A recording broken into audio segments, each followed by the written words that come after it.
शादी को लेकर है। मेरे माता पिता मेरी शादी के लिए लड़का देख रहे हैं। मुझको मार्गदर्शन चाहिए कि मुझे किस तरह अच्छा लड़का मिल सकता है। आजकल धोखा बहुत बढ़ गया है, इसलिए मुझे शादी को लेकर मन में हमेशा डर बना। देखो, पहले हंसी की बात तो है कि इस चैप्टर में हम गए नहीं तो हम जानते ही नहीं।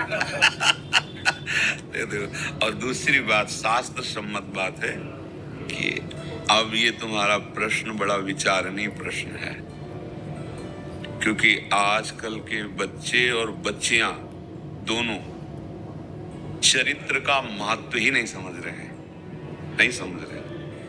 बॉयफ्रेंड गर्लफ्रेंड, ब्रेकअप, दूसरा बॉयफ्रेंड दूसरी गर्लफ्रेंड, ये क्या है? ये क्या है? चरित्रहीनता ही तो इससे हो रही ना। कह रहे नया समाज है। अरे भाई, मन और इंद्रियां और शरीर तो वही है। इसको गंदा कर रहे हो तो कैसे कैसे तुम आगे कैसे बढ़ पाओगे? कैसे तुम्हारा गृहस्थ धर्म चलेगा? तुम्हारी वृत्ति इतनी गंदी होती चली जा रही, इतनी मलिन होती चली जा रही। तुम कैसे किसी को पति रूप में वर्ण कर पाओगे? तुम कैसे किसी को, पत्नी को अपनी प्राण मान लोगे, अर्धांगिनी मान? पत्नी को क्या समझा जाता है? पत्नी और पति दोनों मिलकर गृहस्थ धर्म में एक शरीर माना जाता है, अर्धांग माना जाता है, उसे अर्धांगिनी कहा जाता है। कैसे अर्धांगिनी बन पाओगी? तुम कैसे पति को अपना प्रीतम मानोगे? तुम कैसे पत्नी को अपना अर्धांग मानोगे, अपना जीवन साथी मानोगे?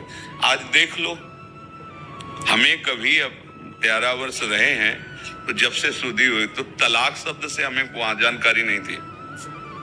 कभी हमने तलाक शब्द नहीं सुना।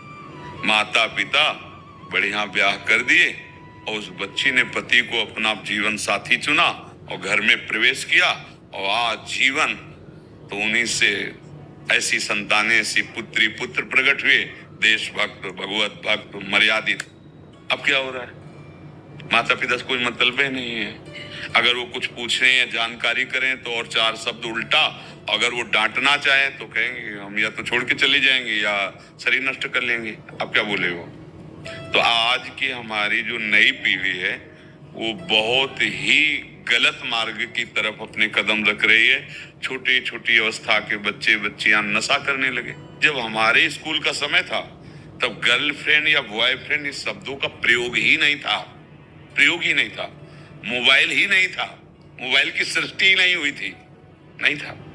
कोई गंदा, सरल सहज गांव के बच्चे सहज पढ़ के आए, अपने अपने घर में खेल रहे, खा रहे, पवित्र जीवन। हाँ, ये बातें ब्याह शब्द से जुड़ती थी।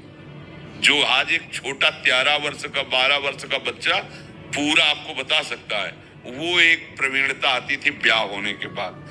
अब हम कैसे इस विषय में कहें कि तुम्हें पवित्र वैष्णव या धर्मनिष्ठ पति मिल जाए तो भगवान ही कोई खोज करके ऐसा? नहीं तो आपका तप और आपका भजन और आपकी पवित्रता ही इस बात का प्रमाण होगी कि अगर आपको ऐसा पति मिल जाए। नहीं तो आज जो समय है, मतलब बहुत ही गिरता चला जा रहा है हमारा समाज। कौन ऐसा निकलेगा जो शराब न पिए? कौन ऐसा है जो व्यसन रहित है? कौन ऐसा जो व्यभिचार रहित है? एक संयम में चल रहा। कहाँ? अगर होगा कोई तो लाखों करोड़ों में 1-2 ऐसे अंगुली कर सकते हो कि 1 या 2 ऐसे जो अपनी पत्नी से केवल प्रेम, अपने पति से केवल प्रेम। और बच्चा है तो जब तक माता पिता पाणी ग्रहण न कर दे तब तक ब्रह्मचर्य। भैया, अब इसका उत्तर तो मतलब भगवान ही तुम्हें दे सकते कि तुम्हारा ऐसा पति हो। अब आप कितना तपस्वी हैं, कितना भजन करते हैं, कितना आपने पुण्य कमाया है, उसके फलस्वरूप आपको कैसा मिलेगा? अच्छा, हम तभी आशा रखें आपको सुधारने की जब हम सुधरे हुए हों। तो ऐसे ही अगर आप धर्म के अनुसार नहीं है तो आपको असंभव है, ऐसा नहीं मिल सकता। अगर आप धर्म से युक्त हैं तो भगवान ने कहीं ना कहीं तो व्यवस्था की होगी, पर बहुत मुश्किल है। वो भगवान ही मिला दे तो है, नहीं तो बड़ा ही मुश्किल, बड़ा ही मुश्किल है। आप छोटे छोटे बच्चों में ऐसे प्रवीणता, ऐसी बुद्धिमत्ता जो बड़ों में नहीं देखी जाती, बड़ों में नहीं आती। उतनी बुद्धि, इतने प्रवीण, पर गंदे मार्ग की तरफ।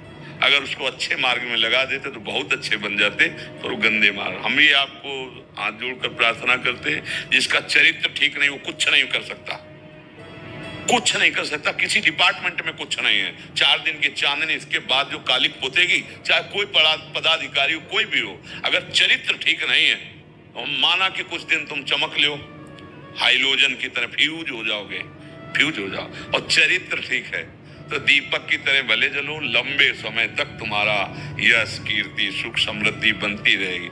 मान लो हमारी प्रार्थना, ये चरित्रहीनता जो आ रही है अपने बच्चों में, अपने भाइयों में, अपने बहनों में, समाज में, इसको अगर हम एक एक करके सुधारें तो सुधर सकता है। हम अपने को पहले सुधारें, एक एक सुधारें तो सुधर सकता है। नहीं तो सही बात आपसे कहते हैं, ये सब स्वाप्निक बातें रह जाए कि कोई पवित्र कन्या पाणी ग्रहण या कोई पवित्र वर पाणी ग्रहण, ये